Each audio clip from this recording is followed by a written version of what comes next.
नाशिकमध्ये अवकाळी पावसाने हजेरी लावली आहे। अचानक आलेल्या पावसामुळे उकाड्यापासून नागरिकांना काहीसा दिलासा मिळाला आहे आणि दुसरीकडे मुंबईमध्ये ढगाळ असं वातावरण पाहायला मिळतंय। ढगाळ वातावरणामुळे उकाड्यामध्ये मुंबईत प्रचंड वाढ झाल्याचं दिसतंय। सध्या राज्यातलं वातावरण बदलतंय, काही ठिकाणी प्रचंड तीव्र अशी उष्णता आहे, उष्मा वाढत चाललेला आहे, तर काही ठिकाणी रिपरिप पावसाला सुरुवात झाली आहे। मुंबईमध्ये सुद्धा आज ढग दाटून आलेले आहेत। नाशिकमध्ये अवकाळी पावसाने हजेरी लावली आहे आणि अचानक आलेल्या पावसामुळे नाशिककरांची त्रेधा उडाली। उकाड्यापासून अर्थातच नागरिकांना दिलासा मिळालाय आणि मुंबईमध्ये आज सकाळपासून ढगाळ वातावरण पाहायला मिळतंय आणि उकाड्यामध्ये त्यामुळे मुंबईत प्रचंड वाढ झाली आहे। तर काय नेमकं सध्या मुंबईतलं वातावरण आहे जाणून घेऊया। आमच्या प्रतिनिधी सीमा आढे आपल्या बरोबर आहेत। आमच्या प्रतिनिधी सीमा, काय नेमकं मुंबईतलं वातावरण आहे? आज सकाळपासून ढग दाटून आल्यासारखं अंधारल्यासारखं वातावरण आहे, काय नेमकं मुंबईतलं हे वातावरण सांगतंय?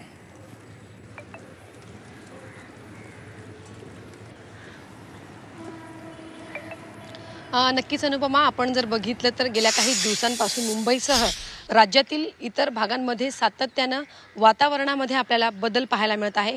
खरं तर काही ठिकाणी ढगाळ वातावरण, तर काही ठिकाणी पारा जो आहे तो 40 अंश सेल्सियसच्या पुढे गेल्याचं सध्या आपण बघतोय।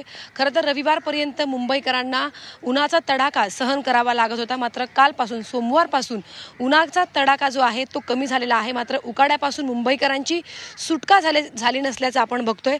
आता सध्या आपण दादरमधून सगळ्या वातावरणाचा आपण आढावा घेतोय। खरं तर मुंबईसह ठाणे आणि इतर परिसरामध्ये ढगाळ वातावरण जे आहे ते तयार झालेलं आहे। बंगालच्या उपसागरावरून येणारे बाष्पयुक्त वारे आणि ओडिसापासून तमिळनाडूपर्यंत हवेची द्रोणीय स्थिती निर्माण झाल्यामुळे पुढील काही दिवस राज्यात ढगाळ वातावरण निर्माण होऊन वादळी वारे, ढगांच्या गडगडाटासह अवकाळी पाऊस पडण्याचा अंदाज जो आहे तो हवामान विभागाने खरं तर वर्तवलेला आहे। मागील 2 दिवसांपासून मुंबईसह ठाणे आणि इतर भागांमध्ये आपल्याला ढगाळ वातावरण पाहायला मिळत आहे।